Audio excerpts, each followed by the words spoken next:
Selamat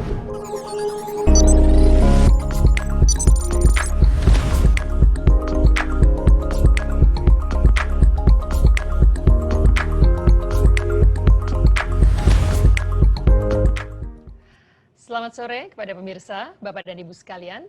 Selamat datang di acara Talk Show Living First 2020 yang kali ini mengambil topik pembahasan Economics Outlook and Shifting Spending Habit During Pandemic yang diadakan pada hari ini, Selasa tanggal 3 November 2020 dengan live streaming from Arumaya Residences, Jalan TB Simatupang, Cilandak, Jakarta Selatan. Dan tentunya it's been such a great pleasure for me, merupakan suatu kehormatan bagi saya Sarinila, bisa memandu acara atau program online talk show pada hari ini.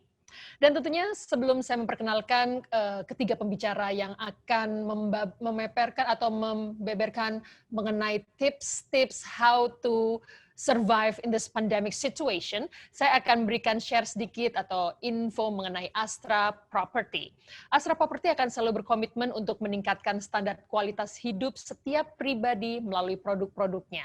Astra Property memiliki beberapa proyek, di antaranya adalah apartemen dengan konsep premium yaitu Ananda Maya Residences dan juga Arumaya Residences dan juga residential landed house tentunya dengan konsep hunian tepi danau yang sangat asri dan indah yaitu Asya. Hari ini, seperti yang saya sampaikan di awal, kita sedang melakukan live dari Project Arumaya Residences di Jalan TB Simatupang, Jakarta Selatan. Arumaya Residences merupakan proyek apartemen dari Astra Property dan juga Hong Kong Land. Kedepannya, Arumaya Residences akan menjadi bagian dari kawasan mixed use di Arumaya yang akan dilengkapi dengan Arumaya Office. Dan tentunya Bapak dan Ibu, untuk mendapatkan informasi lebih detail dan juga lebih lengkapnya, Anda bisa langsung mengakses website kami di www.arumaya.co.id. Sekali lagi, Anda bisa mengakses di website kami di www.arumaya.co.id. Baiklah, Bapak dan Ibu, para pemirsa, sore hari ini saya juga akan memperkenalkan kepada Anda semua para speaker yang akan berbicara pada sore hari ini. Yang pertama adalah Bapak Iwan Margono, beliau adalah Head of EY Parthenon Indonesia, Strategy and Transaction Partner EY Indonesia. Yang kedua adalah Ibu Meru Arumdalu, dia adalah Head of Wealth Management Standard Chartered, dan juga Bapak Jaya Cahyadi, yang merupakan Executive Director of Remax Indonesia. Dan sebelum kita mulai, saya akan berikan sedikit informasi mengenai topik bahasan kita pada sore hari ini. Pandemi COVID-19 membuat seluruh sektor kehidupan mengalami perubahan yang sangat drastis, termasuk dalam sektor ekonomi. Semua orang dari berbagai macam kalangan perlu beradaptasi dengan kondisi ekonomi yang sedang dialami oleh Indonesia dan dunia pada saat ini, baik dari sisi pengeluaran harian maupun investasi. Dan tentunya pada talk show sore hari ini yang berjudul Economics Outlook and Shifting Spending Habit During Pandemic, kita akan membahas lebih jelas mengenai kondisi perekonomian di Indonesia dan juga bagaimana pandemik mengubah habit masyarakat dan juga sebenarnya investasi apa sih yang cocok untuk dilakukan pada saat-saat seperti ini. Dan tentunya tidak lupa saya juga ingin menginformasikan kepada Bapak dan Ibu sekalian bahwa nantinya di akhir acara kami akan menginformasikan mengenai special promo yaitu Privilege Deals 3+1 dan juga lucky draw di akhir sesi talk show pada sore hari ini. Jadi tetap stay tune bersama kami, jangan kemana-mana, dan tentunya jangan lupa share momen talk show ini dengan tag ke IG kami @AstraProperty.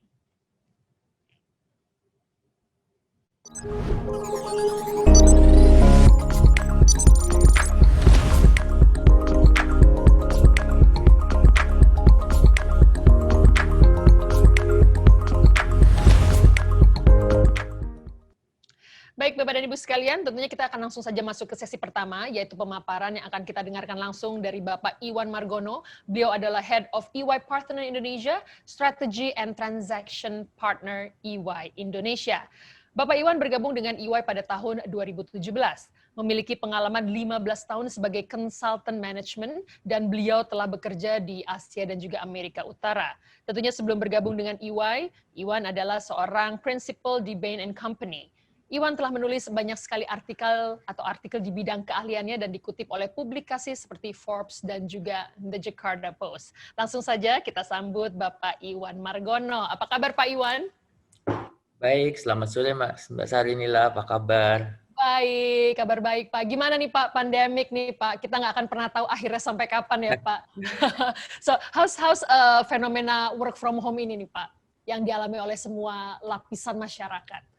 Ya, jadi ya work from home yang ini sekarang udah menjadi bukan suatu pengecualian lagi, tapi udah menjadi suatu norma. Dan norma ini actually mempengaruhi kebiasaan customer dan juga pola belanja yang nanti kita juga akan bahas bentar lagi, Mbak. Betul. Dan ini kira-kira tahun 2021 gimana nih Pak prediksinya? Apakah akan masih terus begini ataukah ada sedikit pembaikan atau perbaikan situasi? Pusing juga ya Pak Iwan ya. Seperti yang Mbak Sarinila katakan, nggak ada yang tahu sementara ini. Oke, kalau gitu bisa langsung di-share aja Pak yang akan dibahas pada sore hari ini. Silakan Pak Iwan. Siap, terima kasih. Thank you. Mungkin slide-nya.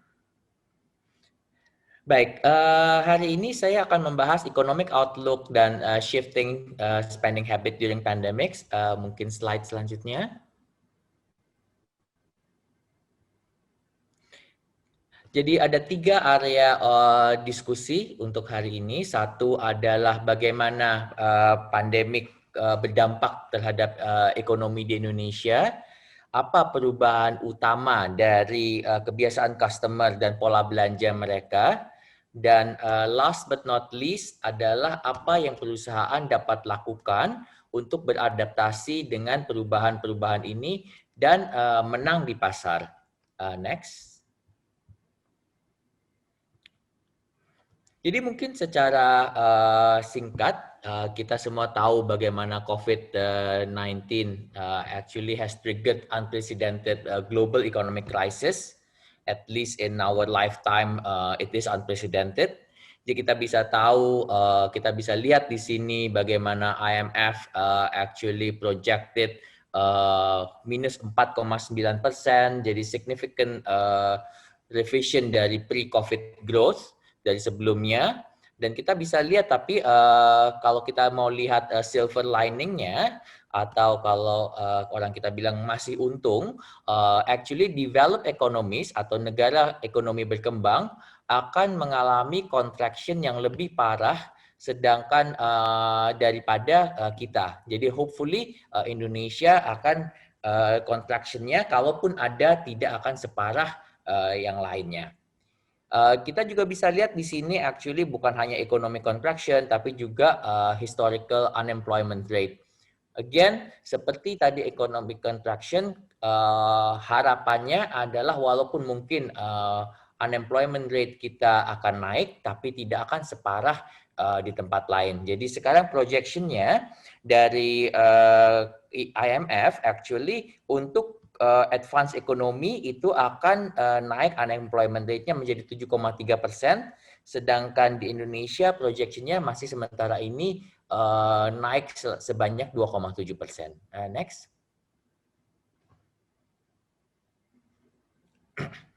Kita juga bisa melihat bagaimana COVID-19 actually berpengaruh di stock market.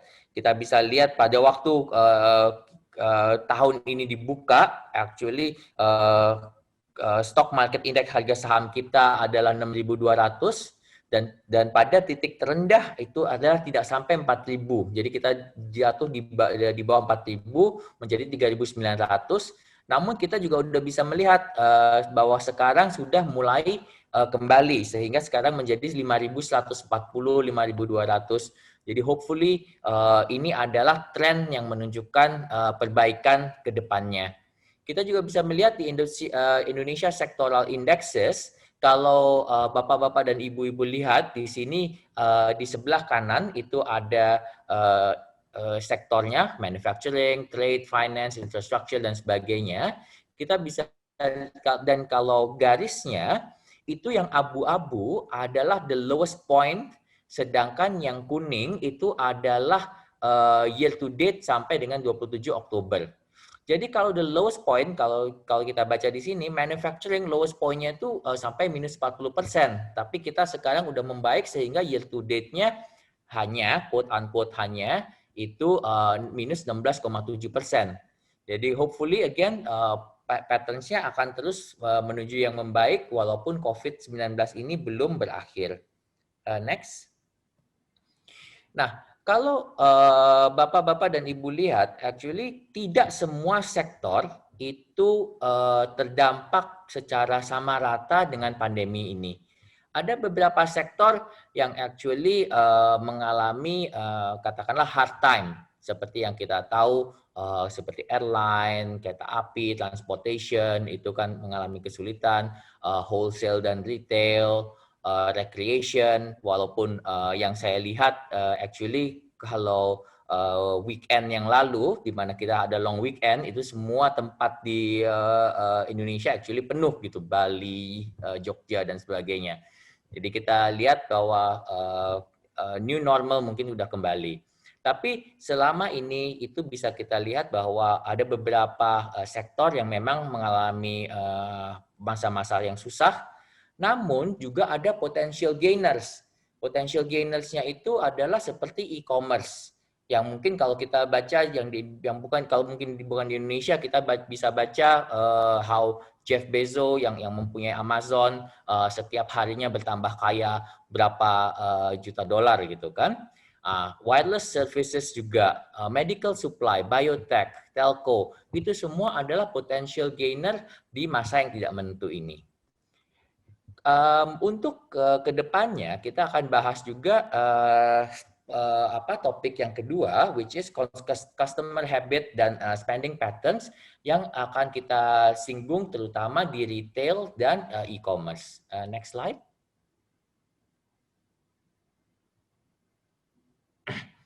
Jadi kalau retail sector seperti yang kita tahu is actually adalah salah satu yang the hardest hit by the pandemics kan.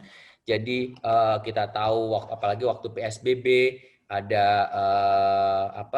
supermarket mungkin harus mengurangi jam-jamnya dan juga mall-mall harus mengurangi jamnya sehingga toko-toko di dalam mall itu juga harus mengurangi jamnya kalau tidak tutup. Nah, itu semua memang tidak adalah unfavorable condition untuk physical store. Namun ini actually create favorable condition untuk digital players dan banyak juga pemain-pemain yang physical store yang sekarang meningkatkan digital presence-nya. Jadi contohnya seperti Indomaret dan Alfamart. Actually dengan adanya COVID ini itu menjadi katalis untuk online transaction mereka. Mereka more than 2 times increase in online transaction di bulan Mei 2020. Gojek juga sama, 3 kali transaction increase from online shopping services seperti GoMart dan sebagainya.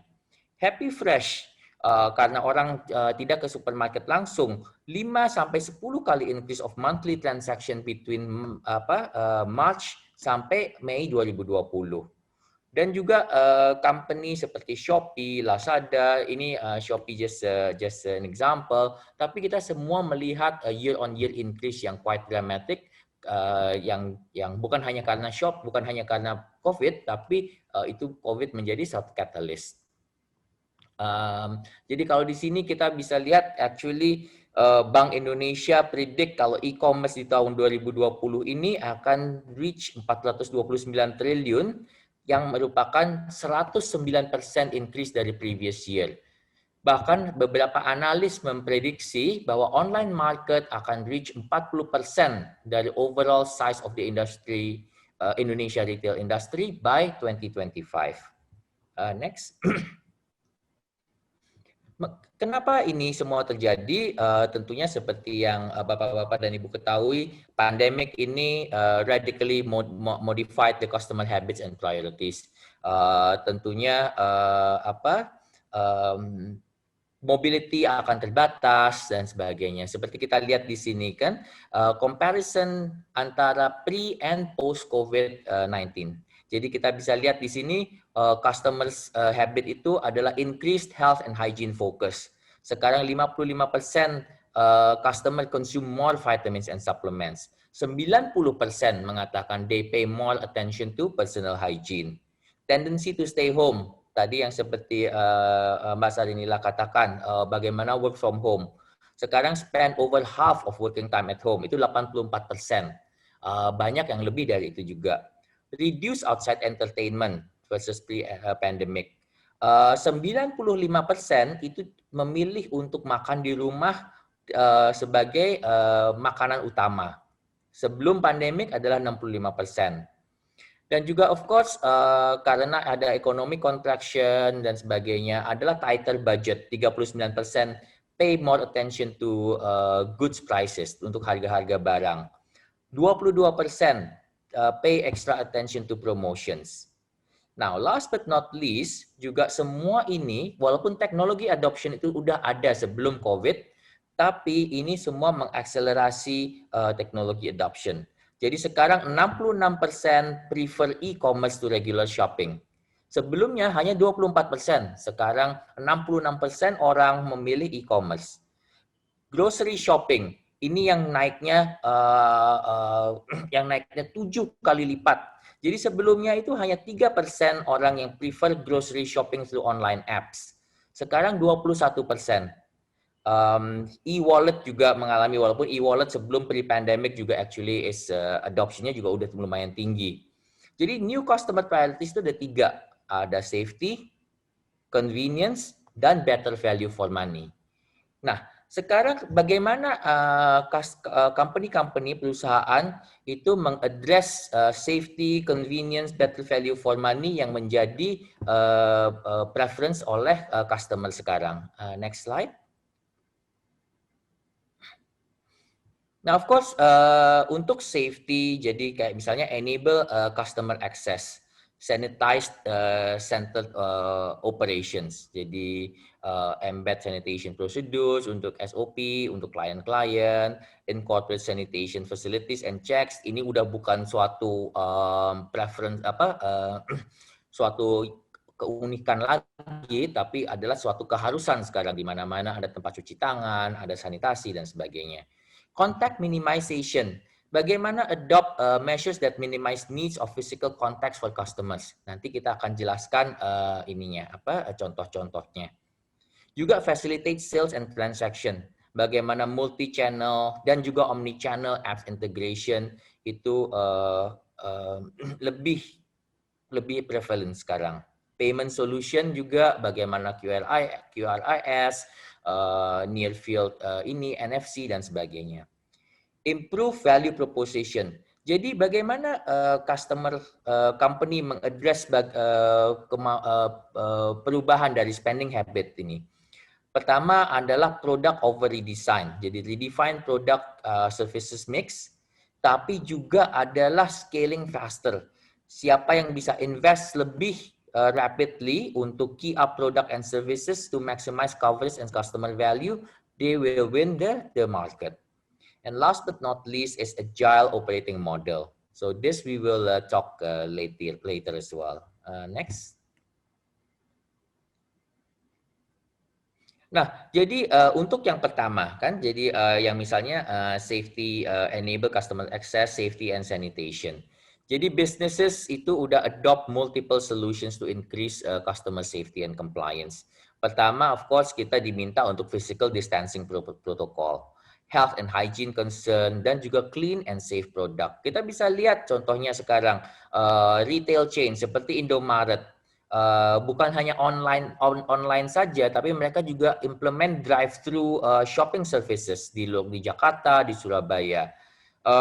Supermarket, kayak seperti Hypermart dan yang lainnya, provide parts and pick up services. Jadi from your apps dan WhatsApp, Bapak dan Ibu tinggal contact the supermarket, and then you just park your car, dan mereka akan membawa barang belanjaan ke mobil tersebut. Contactless solutions. Beberapa building itu untuk elevatornya, liftnya itu udah pakai sensor integrated. Dan juga hand sanitizer dispenser of course is everywhere, right? Sanitation checkpoints seperti di airports itu ada multiple automatic disinfection chambers dan sebagainya. Dan of course kalau misalnya hotel prosedurnya untuk disinfection sebelum check in dan setelah check out itu.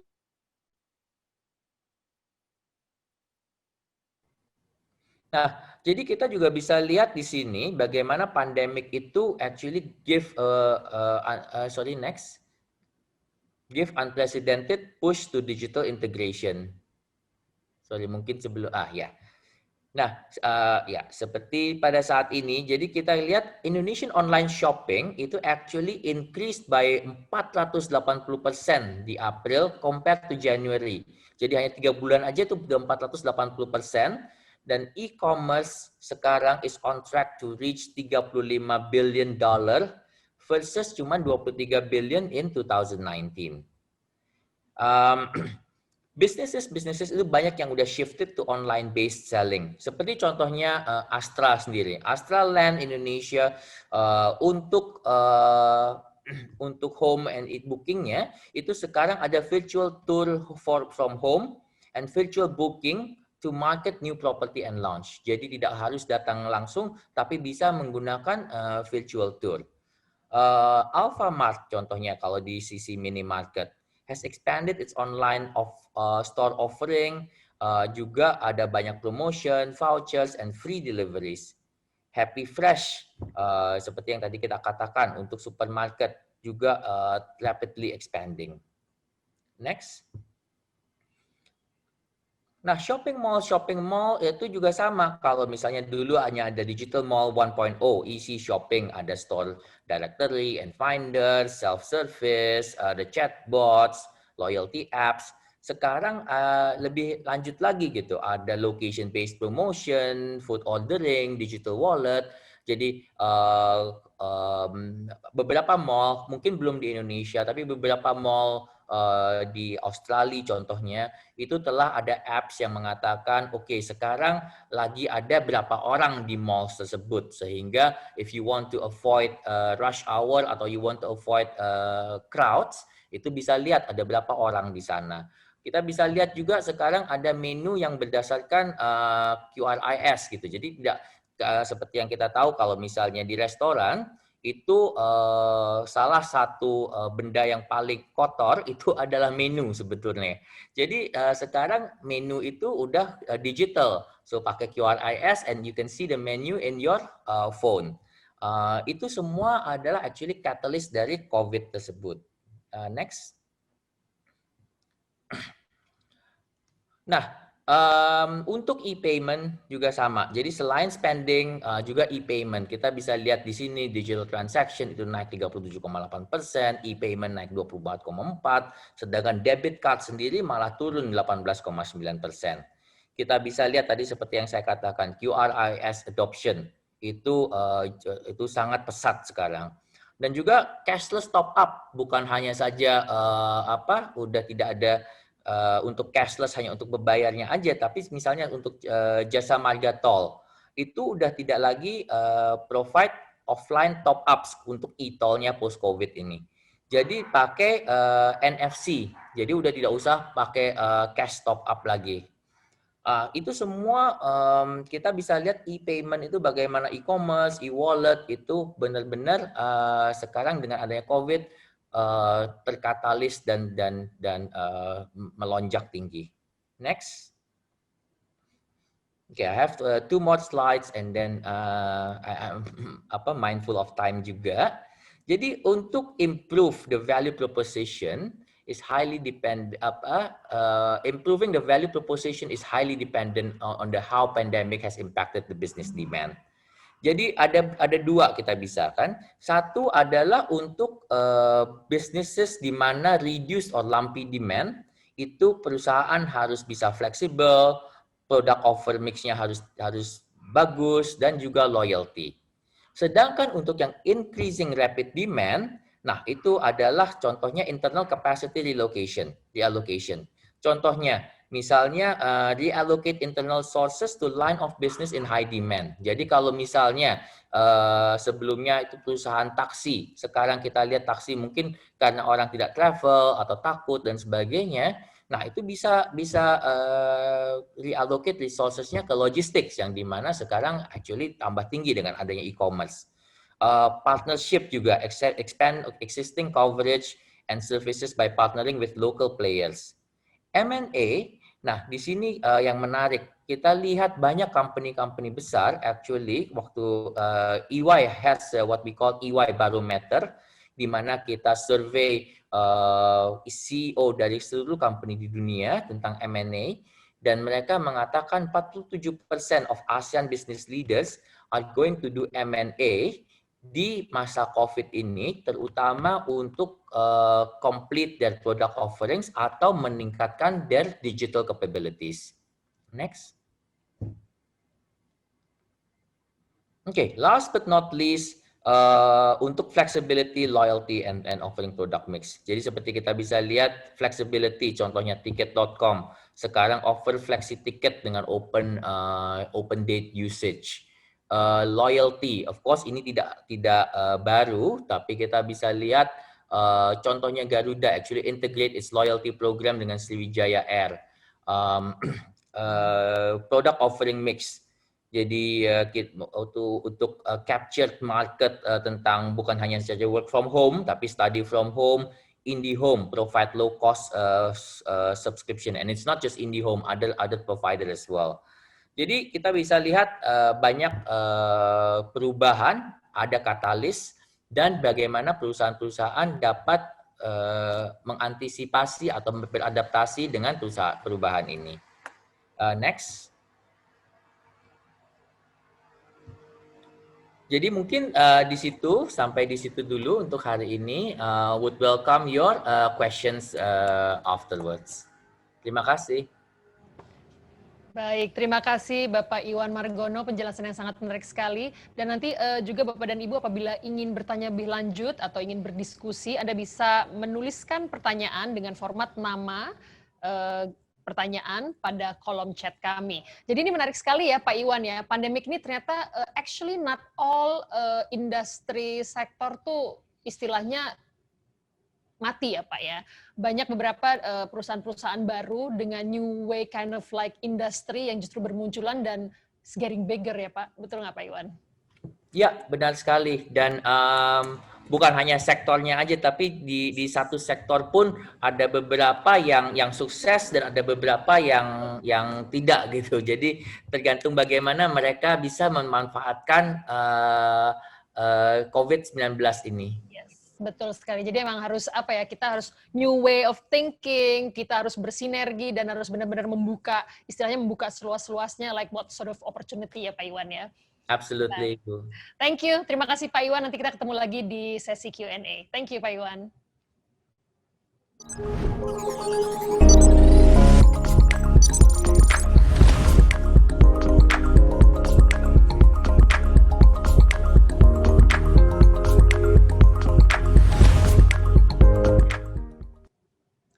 Baik pemirsa, Bapak dan Ibu, tentunya kita akan memasuki ke sesi kedua, yaitu pemaparan yang akan disampaikan oleh Ibu Meru Arumdalu. Beliau adalah Head of Wealth Management Standard Chartered.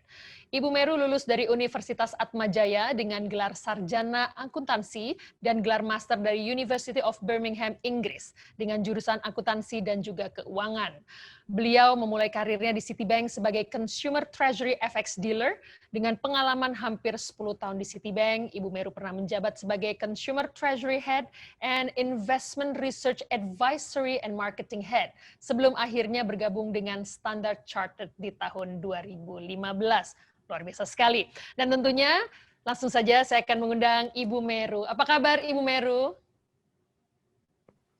Baik, selamat sore dan terima kasih Mbak Sarinila. Selamat sore. Sebelumnya saya ucapkan selamat sore untuk Bapak dan Ibu dari Ansela Property. Dan terima kasih atas kesempatan yang diberikan. Selamat sore untuk Pak Margono juga dari EY dan Pak Jaya Cahyadi dari Remax Indonesia. Baik, Bu. Pandemik nih Bu ya. gimana nih, the investment, dunia investasi dan juga dunia perbankan semuanya boleh dibilang terdampak sekali ya Bu ya. Betul. Sangat. Ya, Oke. Jadi COVID-19 has changed the way we do things, including the banking sector juga, Mbak Sarinila. And we cannot be sure if things ever getting back to normal again. Dalam paparan nanti, I will share the survey conducted by Standard Chartered Bank di late July 2020 on spending behavior and personal finances. Kemudian dari hasil survei itu menunjukkan sebenarnya bahwa banks playing a role helping people managing their money and providing tools so that they can be focused on leading the way to recovery. Dan sebenarnya juga kalau kita lihat seperti Mbak Nila mention bahwa memang we just have to change the way we're thinking, yes. the way we engage with our clients, the way we providing the services. Tadi Pak Iwan mention digital adoption, yes, we also going that way juga. And then everything is actually trying to give better service to our clients, and then so that our clients can meet the financial objective during these challenging times. Yes. Dan something yang I think very interesting, Mbak Nila, adalah we're also going to share the lesson highlighted from the previous crisis on how to manage allocation in volatile markets. Nah, itu sangat menarik ya, betul. Iya, oke. Baik, silakan langsung saja Ibu Meru untuk melakukan pemaparannya yang pastinya akan sangat menarik sekali. Silakan Ibu Meru. Terima kasih. Oke, selamat sore semuanya. So in this session, we're going to discuss on the crisis equals opportunity. But first of all, I'm going to start with the COVID-19 2020 is showing uncertainty. It's actually showing it's a very unprecedented situation ketika COVID-19 arises in Indonesia sekitar bulan Februari tahun 2020. Next slide. Okay. So it really changed our behavior when interacting with people. Tadi Pak Iwan mentioned bahwa the way we do things, shopping, dining, gitu ya, how we run our business, our level of reliance on technology, and also internet is very, very changed. And I believe most of us must be struggled at the beginning. Kita pasti struggle yang biasanya working from office and then we're working from home, struggle to communicate to our colleagues. Mungkin early at stage of the COVID-19 started, platform untuk berkomunikasi and then conducted meeting is also not available seperti sekarang. And then adapting to work from home arrangements, especially it's not easy to work at home, surrounded by our spouses, kids, parents, gitu ya, and other domestic that entails. So after 6 months post-COVID pandemic started, Standard Chartered conducted survey on spending behavior and personal finances globally, and found that COVID-19 is significantly impact to those two aspects. Study conducted to 12,000 adults across 12 markets, Hong Kong, Taiwan, UK, US, UAE, China as well, including Indonesia, offer insight into their financial well-being and employment outlook in these challenging times. Dan gimana caranya banks can play a role in helping them managing their money. Next slide, please. Okay.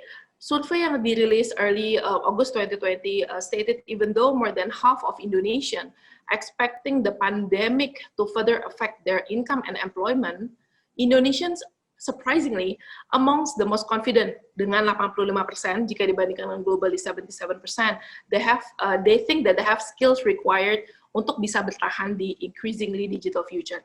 Okay. 83% of Indonesia percaya bahwa mereka tuh in control of their finances.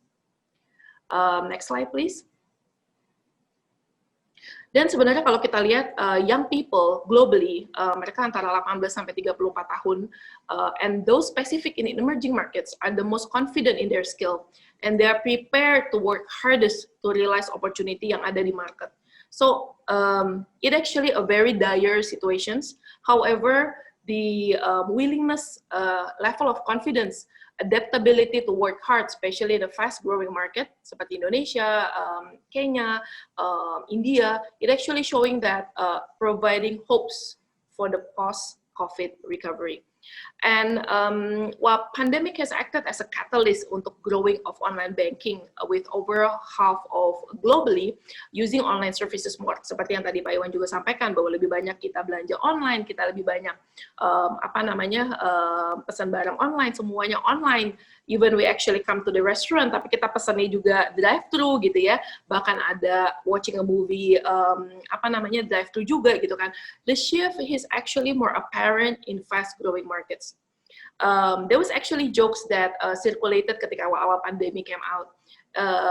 Siapa yang berhasil membuat company or institutions benar-benar bisa moving towards digital adoption in a very fast manner.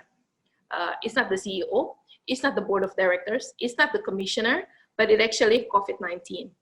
So this is a little bit of intermezzo. And next slide, please. Okay, so fast growth markets are likely to improve their confidence at managing money digitally. If you're looking at the economic perspective, the survey stated that 67% of Indonesia itu lebih memilih untuk menggunakan local products, yang mana sebenarnya ini merupakan major shift dari pre-COVID, di mana sebelum pre-COVID kebanyakan people tend to use import goods and going overseas to buy products abroad. So dari sini sebenarnya bisa kelihatan nih Bapak dan Ibu sekalian bahwa domestic economy itu bisa lebih bergerak lebih cepat karena people tends to buy produk-produk yang diproduce oleh local, dan diharapkan this can help to recover the business or economy in the longer run. Okay.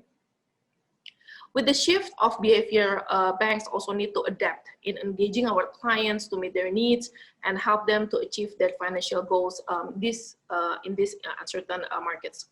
Yang tadinya biasanya interaksi dengan klien kami itu adalah melalui face-to-face, customer datang, atau kita datang ke tempat customer, now we have to change the way we engage with our clients. Yang tadinya customer nggak terbiasa dengan digital platform seperti ini, misalnya melalui Zoom, melalui other channel gitu ya, our client have to adapt to that. Our process also change. Kita mesti melihat how we use phone transactions, how we use digital transactions. For example, pre-pandemic, maybe next slide, please. Next, following slide. Seperti contohnya, pre-pandemic, we conducted market updates. Face-to-face channel seperti yang di sebelah kiri. Kita ketemu customer, kita duduk, we talk to clients. However, sekarang kita harus do it via online atau webinar seperti yang sekarang kita lakukan, like the one that we do now. Next slide.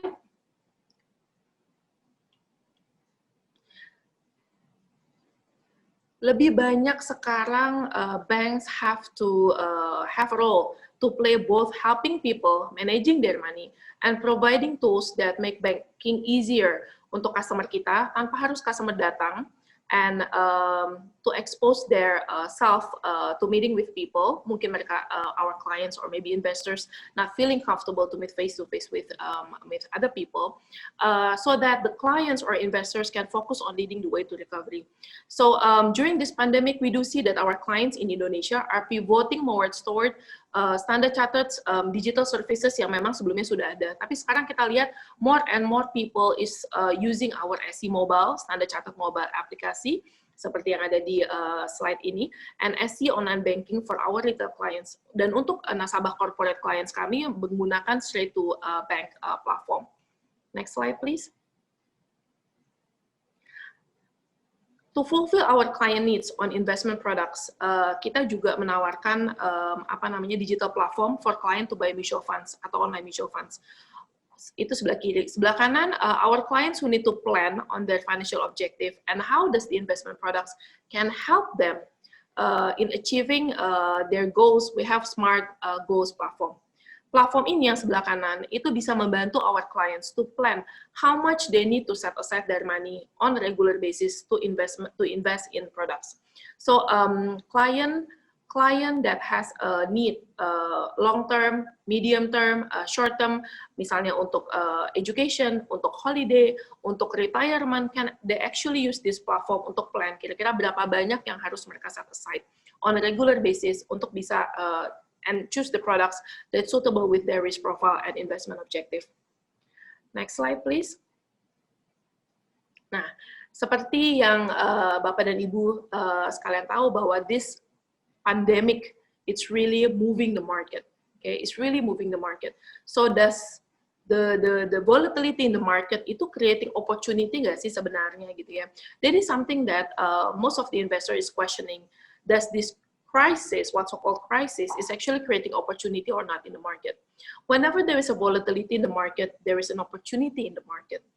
And next question is, what an investor needs to do in this volatile market? Standard Chartered is highlighting, we're assessing, and then we highlight some history lesson that investor can reflect on when managing investment allocation during crisis time. Jadi, study ini was conducted as a lesson learned that we can actually highlight dari beberapa krisis yang terjadi. Di 2002 ada teknologi bubbles, burst. 2008 kita punya credit crisis. 2012 kita punya sovereign debt crisis. Lesson yang pertama adalah investment time frame does matters. And bear market,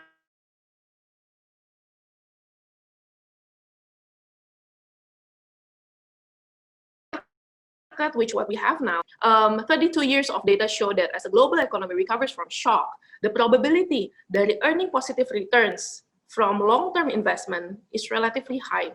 Jadi kalau misalnya kita lihat di sebelah kanan, ini kelihatan bahwa when the investors is investing in long-term investors, even though it's in the bear market, it actually showing a positive return.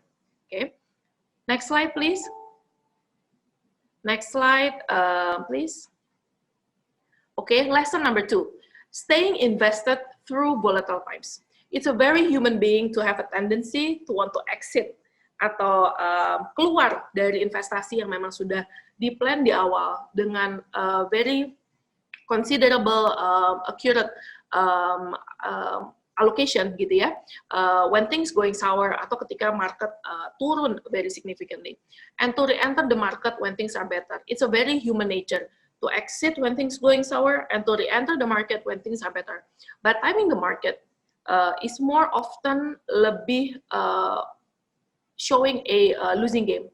Looking at this bar, kita bisa lihat bahwa despite the significant intra-year volatility, jadi kalau di sebelah kiri bawah, terlihat bahwa di antara tahun, every single year, intra-year ada volatility, the global equity index itu has a positive annual return dari 20 out of 31 tahun semenjak tahun 1988. While we cannot rule out further downside going forward, apakah ini udah bottom gitu kan ya, kita udah lihat recovery dari JCI di level 5.100 gitu kan, apakah itu udah bottom, apakah masih akan ada further downside going forward as the impact of COVID-19 and oil prices collapse, which is subject to further assessment. History menunjukkan bahwa dari 3 krisis yang tadi itu, bahwa staying invested and riding through bear market proves beneficial to achieving long-term investment goals. Oke, menarik ya. Oke, lesson yang nomor 3 atau lesson number 3. Diversification is paramount during tough times. Diversifications yang disesuaikan dengan risk profile customer provide us as investors with more better risk tolerance and downside protection untuk bisa mengabsorb, this is very interesting what I'm going to say, mengabsorb our emotion during volatile market. Jadi ketika we see volatility in the market, it's a very tendencies untuk kita untuk selalu ngecek kira-kira portfolio kita tuh turun berapa hari ini ya, kira-kira naik berapa hari ini ya, kira-kira akan seperti apa ya, besok pagi gimana ya gitu. First thing in the morning we check Bloomberg, we check Reuters untuk melihat portfolio kita tuh seperti apa. So the diversification is actually to absorb our emotion during volatile market. Okay, lesson number 4, a cost. investor should not compromise the diversification. Balik lagi ke diversifikasi. If the investors merasa bahwa portfolionya itu artinya misalnya berapa persen banyak di equity, berapa persen banyak di obligasi, misalnya atau berapa persen banyak di money market, atau mungkin banyak di cash gitu ya, is no longer aligned dengan long term objective, tentu along the way objektif kita akan shifted. Misalnya ketika kita masih baru bekerja, gitu ya, kita melihat bahwa mungkin our objective adalah to get married and then punya rumah, gitu kan ya. Kemudian setelah kita menikah, kemudian punya anak, adalah lebih bagaimana cara kita menyekolahkan anak kita. While we're working at this age of 40, mungkin kita starting to think about retirement. So it's longer term objective is actually shifting and may not always the same. So ketika portfolio is no longer aligned with the long term objective, atau mungkin ketika kita melihat market and then we assess as an investors and we're having a more bearish view for the future, then investors itu bisa mereduce exposure terhadap risky asset, ya, atau incrementally add adequate protection. Jadi de-risking, this is what we call de-risking, is not free of risk, and therefore it is important to stay diversified. Lesson number 5, yang terakhir adalah be ready for the road to recovery. Okay? Dengan global equities drop by 22% year to date, what investors can do now to meet their investment objective and risk profile, they could start to look for attractive long-term opportunities yang memang sesuai seperti yang tadi saya mention dengan investment objektifnya, dengan risk profile-nya, ya. In all cases, okay, summary-nya adalah in all cases, a diversified balance allocation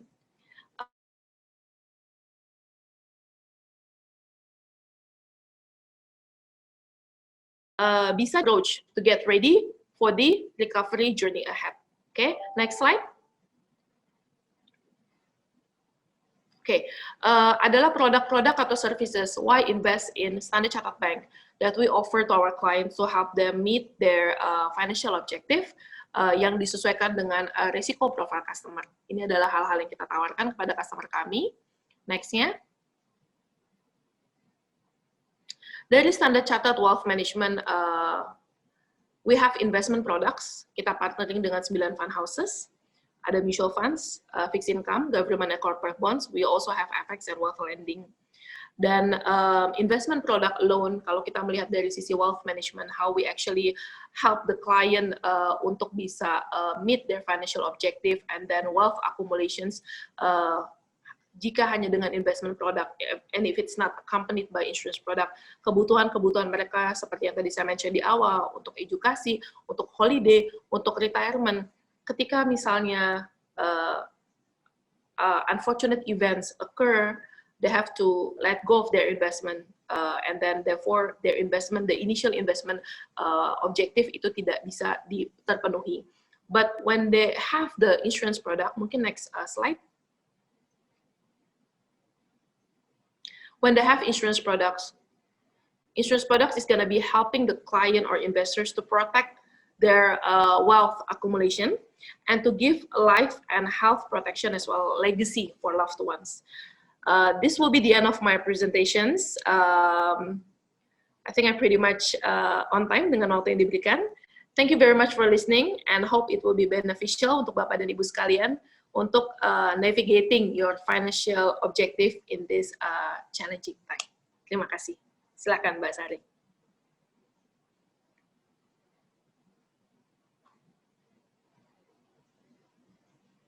Iya Bu ya. Ya. Jadi ya apa ya boleh dibilang there's always a sunshine after the rain. Benar ya? Betul sekali Mbak Sari Mila. Baik, thank you. Dan untuk Bapak dan Ibu, apabila Anda memiliki pertanyaan, Anda bisa menulis di kolom chat nama dan juga pertanyaan dari Anda. Nanti di akhir pemaparan ketiga, kita akan membuka sesi Q&A atau question and answer kepada ketiga pembicara. Once again, thank you Ibu Meru, terima kasih. Ketemu lagi nanti di Q&A session. Thank you.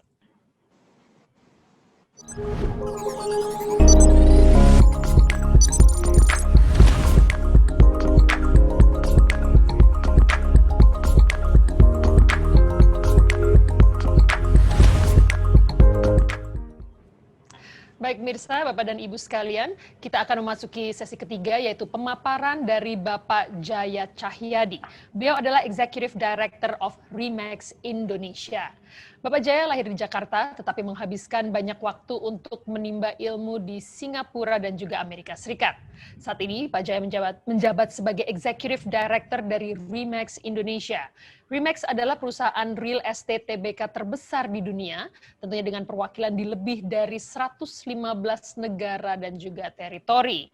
Pak Jaya juga menjabat sebagai Wakil Ketua Umum dari Asosiasi Real Estate Broker Indonesia atau AREBI. Langsung saja kita sambut Bapak Jaya Cahyadi. Please welcome. Selamat Apa kabar sore. Pak Jaya? Hai. Kabar baik, apa kabar Bu?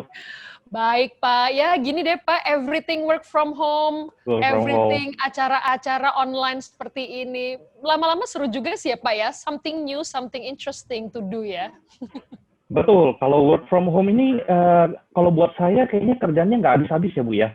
Oh gitu Jadi ya Pak we ya? become more productive gitu ya, mulai jam 9 sampai malam biasanya gitu ya. Non-stop nggak berasa capek. Oh Pak Jaya nggak berasa capek ya? Oh oke, berarti bagus dong ya Pak Jaya, karena sebagian It orang is very good. complaining, iya sebagian orang complaining there's no pekerjaannya menjadi long hour, tapi for some people seperti Pak Jaya dan juga saya sebenarnya do everything from home itu sangat menarik dan juga interesting sih, challenging ya Pak Betul. ya. Yes, if you do what you love, it never Exactly. works. Exactly. Bersama keluarga kita kerja dari rumah ya Pak ya. Iya betul. Cuman kadang-kadang internet aja suka mati ya Bu karena rebutan. Ya, itu dia sih. Betul, itu kendalanya paling utama. Baik, langsung saja kita akan mendengar pemaparan dari Bapak Jaya Cahyadi. Langsung saja Pak, silakan. Terima kasih Bu Sarinila, terima kasih juga pertama-tama untuk Pak Iwan dan juga Bu Meru, salam kenal, dan juga untuk Astra Property, terima kasih telah mengundang saya.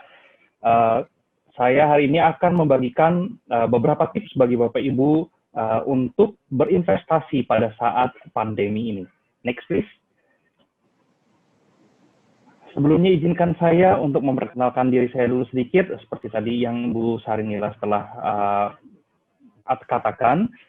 Saya pernah kerja di Universal Studios Hollywood sebagai financial analyst, dan saat ini saya adalah Executive Director di Remax Indonesia. Next please. Remax Indonesia kami berada di 115 negara, dan pada saat pandemi ini terjadi, banyak dari negara-negara itu mengalami lockdown keras. That means hard lockdown, di mana orang-orang tidak bisa keluar dari rumah. Nah, disitulah kami banyak belajar mengenai real estate dunia. Apa yang terjadi setelah lockdown itu terbuka? Apa yang terjadi kepada residential real estate? Apa yang terjadi kepada luxury real estate? Apa yang terjadi dengan pertumbuhan real estate di dunia? Dan juga kami sebagai perusahaan TBK yang berheadquarter di Colorado, Amerika Serikat, kami memiliki banyak ribuan tipe properti yang untuk ditransaksikan di seluruh dunia. Next please. Pada tahun 2020 ini Remax masuk top nomor 16 dari Franchise Times 200. Ini adalah lembaga yang mensurvei franchise terbesar di dunia. Next please. So Remax juga saat ini expanding di seluruh Indonesia. Berikut adalah lokasi-lokasi yang kami sedang cari partner untuk expand. Jika Anda tertarik, Anda bisa melihat kami punya website remax.co.id. Next please. Oke, Bapak Ibu, hari ini saya sebagai pembicara terakhir, saya ingin mengajak Bapak Ibu ke satu journey untuk Think and Grow Rich. Kalau misalkan Bapak Ibu pernah mendengar ada buku berjudulkan yang sama, Think and Grow Rich. It's a very, very good book, and I encourage Bapak Ibu semua untuk bisa membaca buku tersebut. Next, please.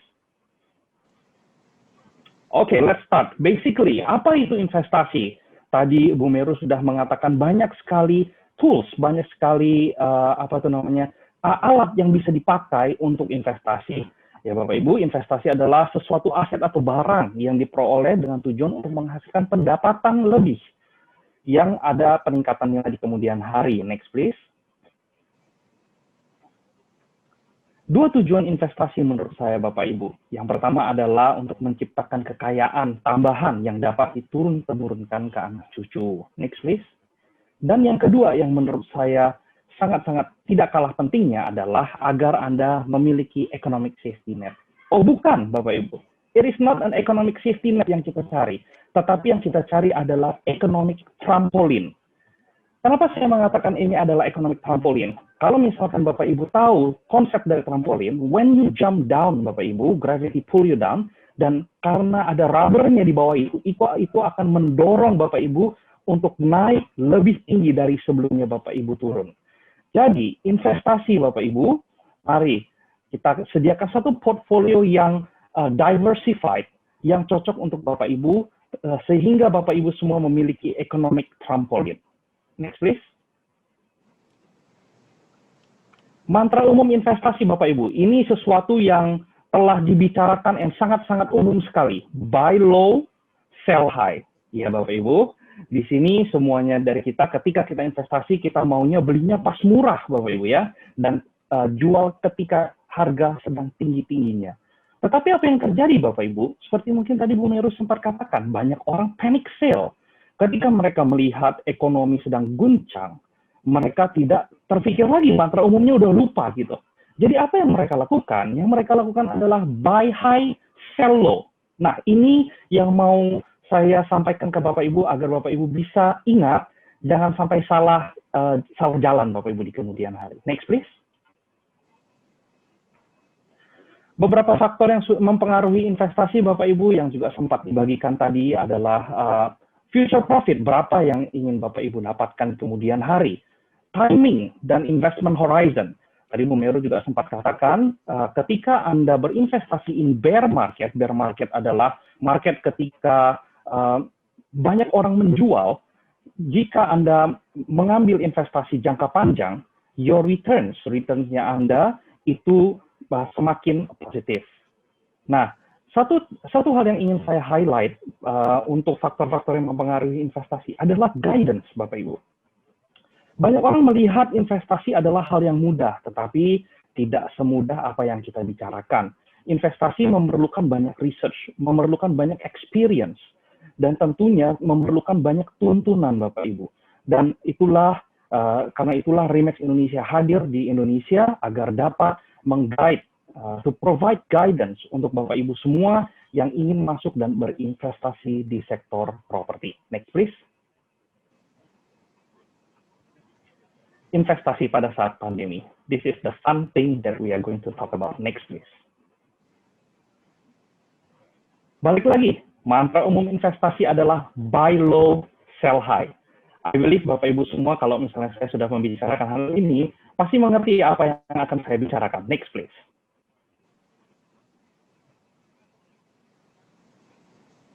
Salah satu alat investasi terbaik Bapak Ibu yang mau saya perkenalkan kepada Bapak Ibu saat ini adalah properti. And I will tell you why in the next few slides. Next, please. Properti adalah alat investasi, Bapak Ibu. Properti bukan alat spekulasi. Jadi kita jangan lupa, Bapak Ibu, properti adalah investasi jangka panjang. Investasi yang bukan untuk trading, bukan seperti saham ya Bapak Ibu ya, atau pasar obligasi yang bisa di-trade kapan saja. Properti memerlukan pikiran yang jernih ketika Anda ingin membeli satu properti, kalkulasi yang matang, dan tentunya strategi yang tepat. Kapan sih sebenarnya waktu yang paling baik untuk beli properti? Next, please. Sebelum itu kita lihat dulu dari estate cycle. Ya Bapak Ibu, nah ketika tahun 2013, Bapak Ibu, tahun 2012, tahun 2013, Bapak Ibu di sini pasti mengingat di mana harga properti tiba-tiba naik berlipat-lipat kali ganda. Bahkan kemungkinan besar ada dari Bapak Ibu di sini yang waktu itu, aduh kayaknya regret besar, saya tidak masuk ke properti, saya tidak investasi di properti. Lihat teman-teman yang investasi di properti, banyak sekali yang mendapatkan keuntungan yang besar, Bapak Ibu. Nah, saat ini saya ingin memaparkan, Bapak Ibu coba melihat, kenapa tahun 2012 dan tahun 2013 harga properti naik. Karena Bapak Ibu, sebelum-sebelumnya kita mengalami beberapa waktu resesi, Bapak Ibu ya. Resesi dunia terjadi ketika Lehman Brothers collapse, subprime mortgage terjadi. Nah, Bapak Ibu, apa yang terjadi setelah itu? Rapid expansion, Bapak Ibu, and recovery terjadi di seluruh dunia, termasuk di Indonesia. But how about now? Apa yang Anda lihat pada saat ini? Seluruh dunia experience the same storm. Seluruh dunia melihat ada resesi terjadi di depan mata mereka. But jangan lupa, there is a shift in wealth, Bapak Ibu. Ada orang-orang yang memiliki tiba-tiba jadi cash rich, tiba-tiba usahanya booming pada saat ini. Ketika terjadi satu perubahan dalam iklim usahanya, dan orang ini cepat berubah, dan dia dapat melewati resesi ini, bahkan pada saat ini berkelimpahan. Nah, untuk sebagian besar, saat ini adalah masa resesi. Masa fase 4, masa yang lebih susah dan challenging dari sebelum-sebelumnya. Tapi, ketika datang masa resesi, what is next? Next is recovery and expansion. Jadi jangan tertinggal kesempatan ini. Next, please. Mantra investasi tadi, Bapak Ibu. Saya 2 kali mengatakan, buy low, sell high.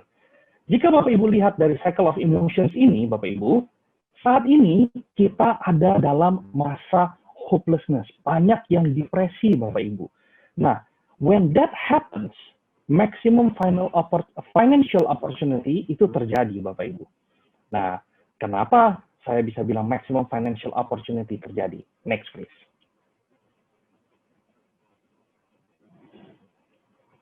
Oke. Nah, ini adalah mantra investasi properti yang perlu Anda ingat, Bapak Ibu. Sedikit berbeda, tetapi coba dipikir-pikir lagi apa yang saya katakan ini. You make money when you buy, not when you sell.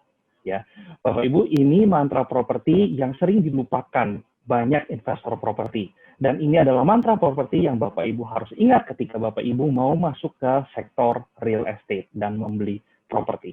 Dan ini Bapak Ibu, mantra properti ini bisa digunakan untuk semua jenis properti Bapak Ibu. I'll tell you why. Next please.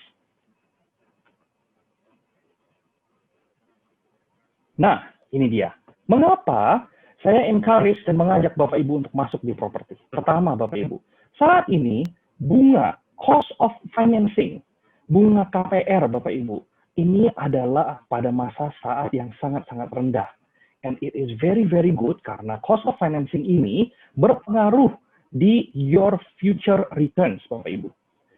Dan juga yang kedua, pajak. Perpajakan di dalam bidang properti, Bapak Ibu, adalah salah satu yang terendah.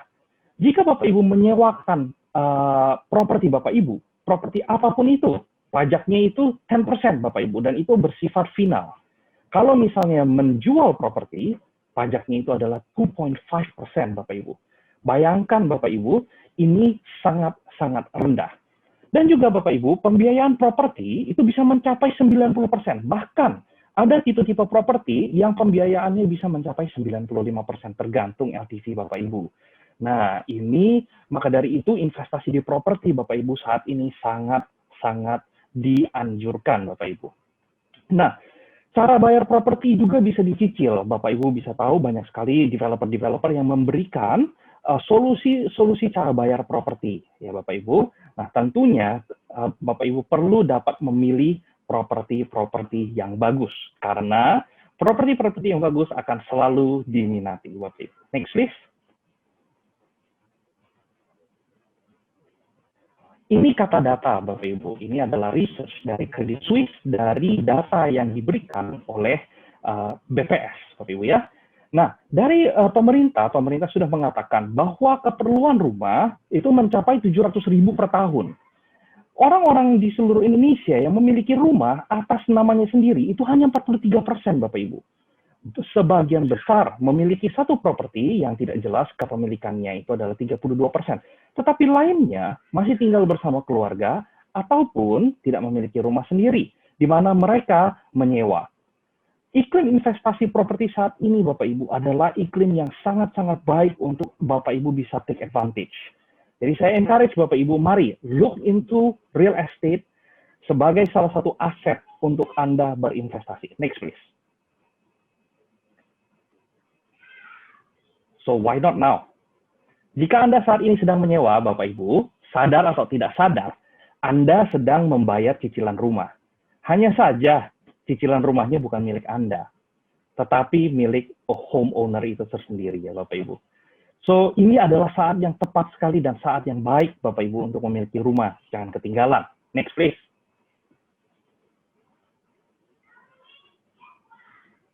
Jadi kapan saya harus masuk dan investasi properti? Pada saat banyak orang tidak bisa melihat jangka panjang. Pada saat banyak orang sedang panik dan hopeless.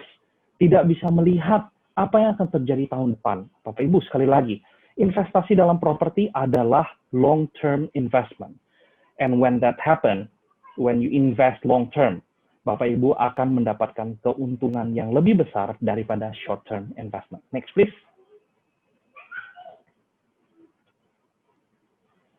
So, kalau misalnya mau investasi properti, jadi di mana dong lokasi investasi properti? Bapak Ibu, ini adalah saran-saran kami dari Remax Indonesia setelah kami membantu sedemikian banyak pembeli dan penjual properti, ya Bapak Ibu. So, properti tipe apa aja sih yang sedang dicari pada saat pandemi ini? Lokasi di mana lahannya sudah terbatas, Bapak Ibu, itu pasti akan selalu dicari orang, Bapak Ibu ya. Landed property dalam satu kawasan, Bapak Ibu. Sekarang pada saat pandemi banyak sekali orang lebih aware bahwa mereka ingin fasilitas yang dekat dengan rumah. Apalagi kalau misalnya semuanya ada dalam kawasan. Bisa goes barang dalam kawasan, bisa lari dalam kawasan. Orang berasa lebih aman ya Bapak Ibu dalam kawasannya. Jika Anda memilih apartemen karena banyak lokasi-lokasi prime Bapak Ibu, yang sudah tidak masuk akal jika dibangun landed property, maka pengembang itu membangun apartemen.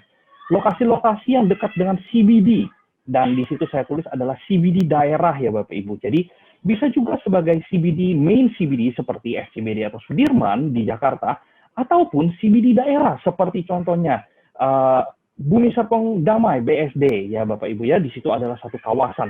Seperti di Jakarta Timur, di daerah Jakarta Garden City, yang di situ juga memiliki Asia Property ya Bapak Ibu, itu adalah CBD-CBD yang sudah terlihat Bapak Ibu, yang sudah terlihat ada bangunan-bangunan fasilitas pendukungnya, di mana ruko-ruko sudah ada sekolah-sekolah bagus, sudah ada mall-mall bagus dan baik Bapak Ibu. Nah itu adalah tempat-tempat yang Bapak Ibu bisa lihat untuk investasi properti Bapak Ibu. Next please. Oke, ini adalah slide terakhir saya, Bapak Ibu, sebelum saya conclude, saya punya presentation hari ini. Hal-hal yang harus diingat pada saat investasi properti, Bapak Ibu. Ketika Bapak Ibu mau investasi pada premier property, itu adalah primary property ya Bapak Ibu, properti-properti yang baru, masuklah di awal-awal Bapak Ibu. Kenapa saya bilang masuk di awal? Karena di kemudian hari, developer pasti akan terus mengangkat dan menaikkan harga jualnya, di mana harga properti Bapak Ibu juga pasti akan terangkat, Bapak Ibu. Jika Bapak Ibu ingin berinvestasi di pasar sekunder, secondary property Bapak Ibu, jangan lupa mantra investasi properti Bapak Ibu. You make money when you buy. Ya, kalau misalnya Bapak Ibu ingin beli properti, Bapak Ibu berbicaralah dengan banyak orang. Do your research Bapak Ibu. Datangin berkali-kali Bapak Ibu lokasinya, karena properti ini jangka panjang, investasi jangka panjang ya Bapak Ibu. Ketika Bapak Ibu beli satu properti, memiliki mindset bahwa properti ini walaupun akan saya tinggali di kemudian hari untuk berpuluh-puluh tahun, properti ini di kemudian hari ada kemungkinan akan saya jual. Jadi Bapak Ibu jangan berkompromi dengan lokasi, jangan berkompromi dengan dengan kualitas. Jangan berkompromi dengan kenyamanan Bapak Ibu. Ya, sekali lagi Bapak Ibu. Saat ini makin banyak orang aktif di luar, makin banyak orang kendaraan-kendaraan umum di luar sana, makin banyak orang memiliki kendaraan karena semakin hari harga kendaraan semakin murah Bapak Ibu. Nah, jalan-jalan semakin macet. Jadi pilihlah lokasi yang nyaman buat ibu, bapak, dan juga untuk keluarganya. Di situ saya juga tulis Bapak Ibu, untuk nomor atau lantai gimana? Ya, karena banyak sekali orang, oh saya nggak mau beli lantai 13, saya nggak mau beli lantai 4, nomor 44, apalagi nomor 444 ya Bapak Ibu ya. Kenapa orang tidak mau beli nomor itu? Yes, betul Bapak Ibu. Kadang-kadang ada pemikiran-pemikiran tertentu mengapa nomor-nomor itu adalah nomor-nomor yang tidak baik ya Bapak Ibu. Tetapi Bapak Ibu, yang lebih perlu dipikirkan lagi adalah mindset beli untuk dijual Bapak Ibu ya. Biarpun nomor-nomor tersebut mungkin adalah harganya murah sekali Bapak Ibu, but next time ada berapa banyak orang yang ingin membeli properti Anda ya. Nah, itu mungkin bisa untuk Anda pikirkan. Nah, Bapak Ibu, ketika investasi properti, Bapak Ibu perlu pilih kenyamanan pada saat ini. Maybe the greeneries, ya, kehijauan, di mana ada fresh air Bapak Ibu di pagi hari, di mana Bapak Ibu di sore hari bisa lari dan go west bersama-sama teman-teman di tengah-tengah fresh air hutan yang sangat-sangat rimbun ya Bapak Ibu ya. Nah, itu adalah hal-hal yang perlu Bapak Ibu pikirkan ketika Bapak Ibu mau investasi properti. So, next please. Demikian Bapak Ibu paparan dari saya mengenai investasi di properti. Semoga dapat memberikan penjelasan, biarpun mungkin waktunya sangat terbatas, bisa memberikan satu bekal bagi Bapak Ibu untuk masuk dan berinvestasi di properti. Sekian, terima kasih banyak. Salam sejahtera dan salam sehat. Baik, terima kasih Bapak Jaya Cahyadi, pemaparan yang sangat menarik sekali. Jadi sebenarnya ada mantranya tuh, kalau mantra investasi properti itu beda ya Pak ya? Beda sedikit Bu. Beda sedikit ya Pak ya. Tapi memang menarik sih Pak, bukan berarti di masa pandemik ini kita stop berinvestasi ya, tapi memang we have to choose the right investasi gitu. Yes, betul. Betul, yang paling benar adalah investasi jangka panjang itu tadi ya Pak Jaya Yes, ya? betul. Justru Baik. saat ini saat yang baik untuk masuk ke investasi properti ya Bu. Betul sekali. Tentunya memilih properti yang tepat untuk kita dan keluarga ya Pak ya. Betul sekali. Baiklah Bapak dan Ibu, tentunya kita sekarang memasuki sesi question and answer. Sudah masuk beberapa pertanyaan yang diajukan kepada ketiga pembicara kita. Kita akan langsung saja, kita akan membacakan atau juga kalau waktunya cukup ya, 3-5 pertanyaan yang masuk. Kita langsung saja mulai ya. Yang pertama adalah pertanyaan yang ditujukan untuk Pak Iwan dari Natalie. Pertanyaannya adalah, di tahun 2020 ini, customer shift spending habit ke online dan perusahaan harus adapt ke teknologi untuk membuat customer journey lebih smooth. Apakah di tahun 2021 nanti kira-kira customer habit akan increase atau decrease atau sama seperti tahun 2020 apabila PSBB ditiadakan di tahun 2021?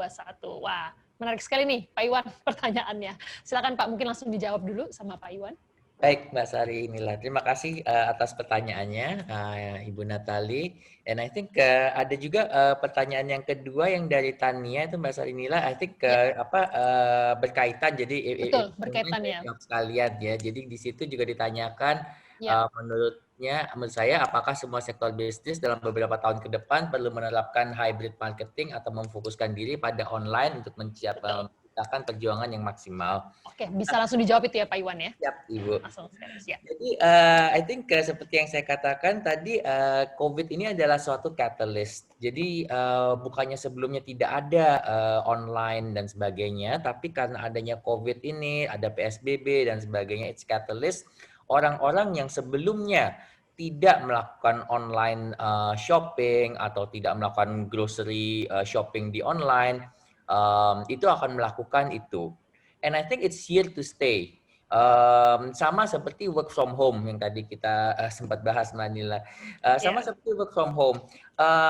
Apakah nanti setelah PSBB berakhir, setelah COVID berakhir, orang tidak akan ke kantor lagi? Tentunya tidak. Tentu tetap orang-orang akan ke kantor. Tapi apakah some shape and form of WFH tetap ada? Itu pasti. Jadi orang udah mulai terbiasa, udah mengerjakan jadi kingsnya atau kerut-kerutnya udah dirapikan. Jadi semua itu WFH akan tetap di sana. Juga sama dengan online shopping. Apakah akan tetap tetap naik atau tetap turun, itu kita nggak tahu, tapi it will be here to stay. Dan yang jelas mall itu harus evolve setelah post COVID ini. Jadi even before COVID, kalau bapak-bapak dan ibu lihat di Amerika sendiri, malls itu udah nggak seperti yang dulu gitu. It's out of style gitu. Banyak malls yang tutup. Nah, I think tapi di Indonesia dan di Asia, I think malls masih tetap merajai. Dan tapi apakah sekarang dengan orang mengetahui nyamannya belanja online, apakah mereka akan tetap ke mall dan sebagainya? I think harus malls itu harus evolve juga. Nah, itu I think it's segue nicely ke hybrid marketing. Jadi I think it's hybrid marketing yang akan merajai dalam artian omni channel.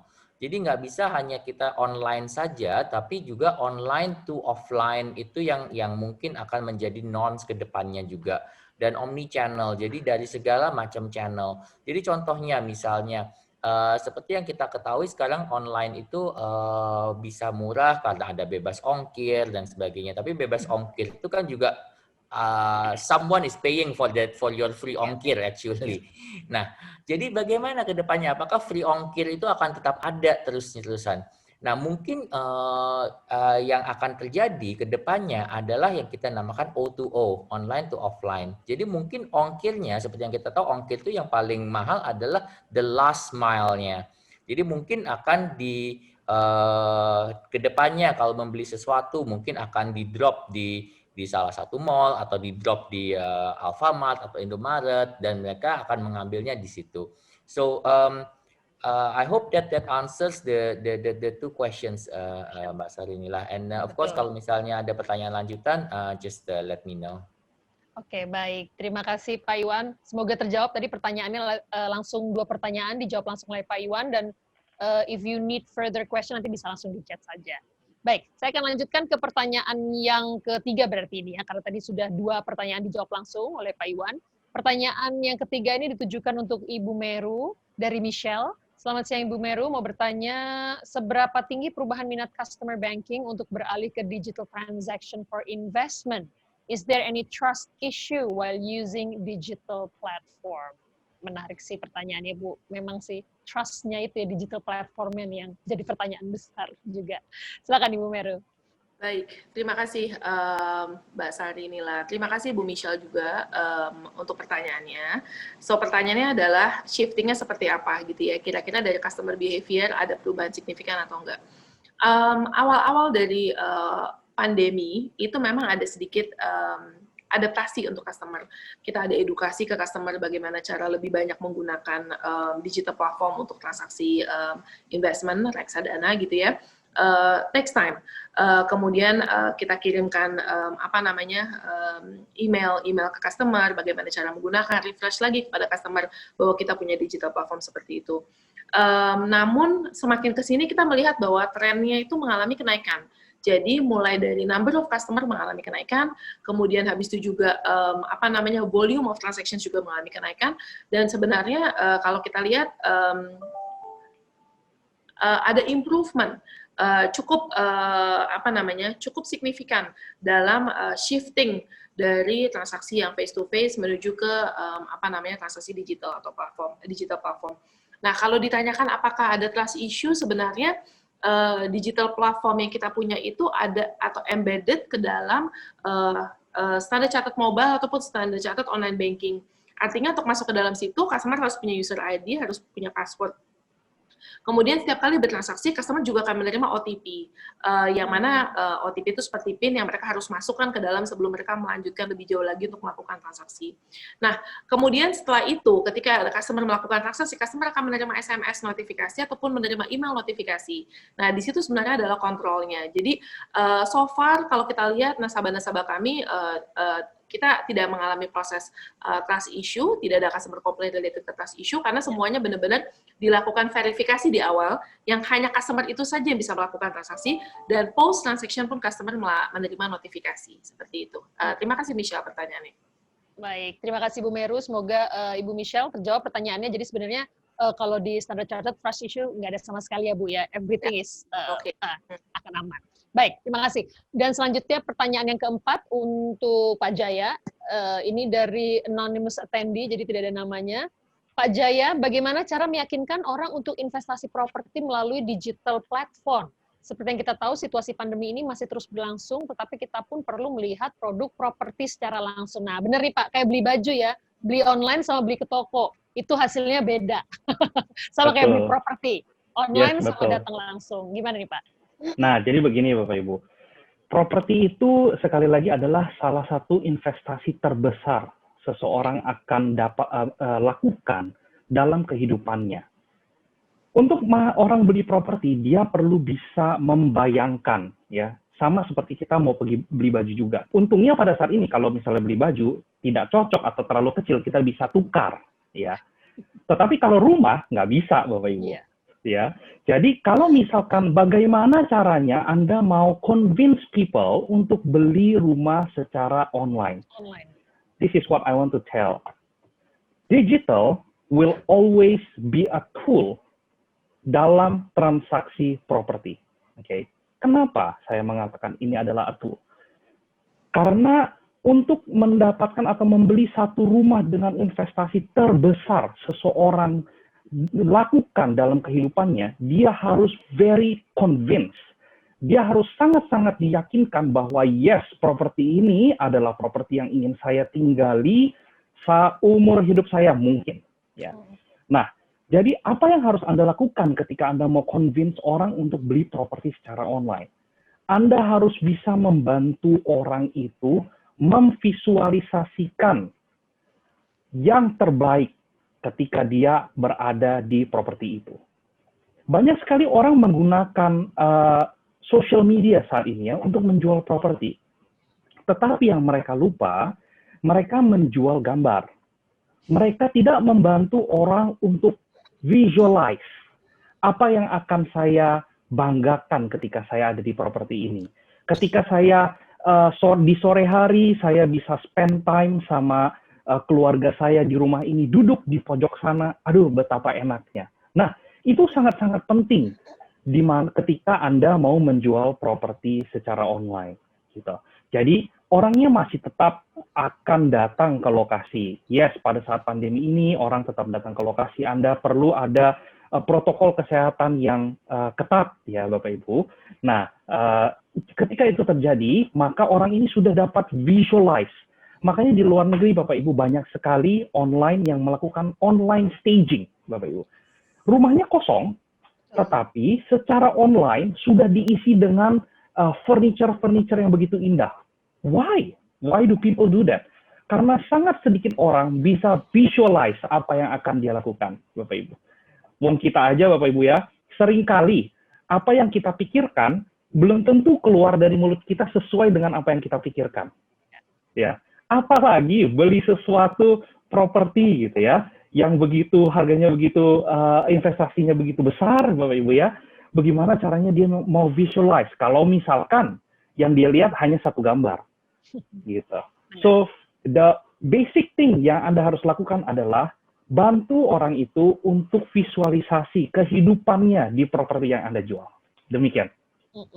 Baik, terima kasih Pak Jaya. Jadi kita kalau misalnya ini juga harus kritis ya Pak ya, tanya Betul. what we need, what we want, biarlah Yes. yang menjual yang repot ya Pak ya. Betul, betul sekali. Harus tanya sampai puas ya Bu ya. Iya betul sekali, cerewet nggak apa-apa, yang penting nantinya aman. Benar, benar. Baik, pertanyaan terakhir untuk Ibu Meru dari Natali. Looking at the bar, the current market condition is considered the second highest sharp decline within the past 2 decades. How long do you think the current market will last until we get back to the normal or surplus condition? And what category do you think it is safe to be invested to at a time like this? Silakan Ibu Meru. Menarik nih pertanyaannya ya. Terima kasih. Jadi kalau kita lihat, terima kasih Ibu Natali pertanyaannya, very interesting. Jadi sebenarnya kalau dilihat kembali lagi adalah hari ini JCI juga mengalami kenaikan signifikan gitu ya. Dan kalau kita lihat ini adalah something yang biasanya suka disesali oleh investor. Aduh, tahu gitu kemarin beli waktu turun ya, gitu ya, seperti itu ya. It's a very very natural human being. Jadi makanya mungkin di sini tadi 5 lesson yang tadi kita coba share itu sebenarnya adalah untuk membantu Bapak dan Ibu sekalian untuk bisa melewati fase-fase seperti itu gitu ya. Dimana biasanya fase-fase seperti itu adalah ketika kita bikin wrong investment decision. Nah, jadi pertanyaan, maaf ini saya ada catatannya. Jadi pertanyaannya untuk Ibu Natali tadi, thank you so much. I think it's a very good questions. Kategorinya seperti apa sih untuk safe to be invested ketika market lagi turun banyak banget atau enggak? Going back to the yang tadi saya mention bahwa timing the market is lebih sering it's a losing game.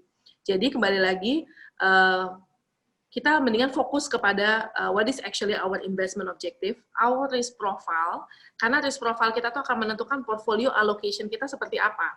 Apakah kita cenderung lebih risky investor, kita medium investor, apakah kita mungkin risk averse atau menghindari risiko, konservatif gitu ya. Nah, kemudian hal yang kita bisa lihat lagi adalah apakah tujuan kita investasi itu untuk short term, ya, short term itu 1 sampai 6 bulan, untuk medium term 6 bulan sampai 5 tahun, atau untuk long term 5 sampai 10 tahun. Biasanya kalau kita going back to investment, going to basic investment, untuk yang short term biasanya tentu kita akan memilih investasi yang lebih cenderung konservatif because we're expecting less volatility in the market. Untuk yang medium kita expect mungkin bisa kita variasikan antara lebih sedikit ada ada bagian yang cenderung agresif sesuai dengan risk profile kita masing-masing. Untuk yang panjang karena kita expected long time horizon gitu ya. Jadi yang kita bisa lebih punya jantung yang kuat gitu ya untuk mengatasi market volatility, kita bisa mungkin lebih banyak invest ke yang lebih agresif. Kembali lagi benar-benar berbeda dari masing-masing investor gitu ya. Masing-masing investor, kemudian objektifnya seperti apa yang tadi saya bilang bahwa mid-term misalnya mungkin untuk yang belum menikah misalnya atau akan menikah mungkin untuk persiapan pernikahan. Untuk medium term tadi sangat-sangat menarik yang dipaparkan oleh Pak Jaya ya, membuat saya jadi pengen beli rumah lagi gitu Pak Jaya ya. So this is a good time ya Pak Jaya ya. Terima kasih paparan, nanti it's very insightful Pak Jaya. Mungkin medium term setelah menikah gitu, misalnya mungkin ingin punya rumah lagi gitu kan, punya rumah. Kemudian tadi saya mention bahwa setelah menikah ingin punya bayi, kemudian habis itu edukasi gitu kan, edukasi SMA, kuliah gitu, which is I think is very very expensive gitu sekarang ya. Kemudian nanti setelahnya adalah retirement. Jadi going back to Natalie's questions, kalau ditanya consideration seperti apa atau mungkin titik di mana kita harus invest, there actually never a moment yang dimana ini saatnya kita invest. Kita kembali lagi kepada investment objektif kita, long term, short term, mediumnya itu harus kita lihat. Kalau if it's a long term, we have to see it in a longer run. Tadi saya sudah lihatan grafiknya tadi, bahwa ketika bear market cenderung dalam, tapi short-lived gitu, mudah-mudahan ya. Short-lived juga rentang waktunya juga kita tidak bisa pastikan, karena short-lived can be vary gitu ya, bahasa inilah ya. Kita juga nggak tahu nih kira-kira kapan krisis ini akan berakhir, katalisnya ada dan sebagainya. Tapi kalau kita lihat dari for the past 3 crisis, crisis meaning opportunity yang disesuaikan dengan investment and risk profile masing-masing. Mudah-mudahan menjawab Ibu Natali, terima kasih. Luar biasa, terima kasih sekali Bu Meru. Jadi kayak saya nih Bu, contohnya saya punya long term investment, jangan panik langsung dijual ya Bu ya, situasi kayak gini ditahan aja. Betul, deg-degan sih ada ya Mbak Sarina, makanya doing the diversification to absorb our emotion, itu tadi yang saya mention ya. Baik, terima kasih Ibu Meru, thank you so much. Dan juga ya, Bapak dan Ibu sudah terjawab semua pertanyaannya. Bagaimana kalau kita berikan virtual applause untuk ketiga pembicara kita. Luar biasa sekali, dan juga pembicaraan sore hari ini sangat bermanfaat. Bukan cuma bagi Bapak, Ibu, dan di rumah, saya juga mendapatkan insight-insight yang berguna untuk investment di kehidupan saya ini, in the long run.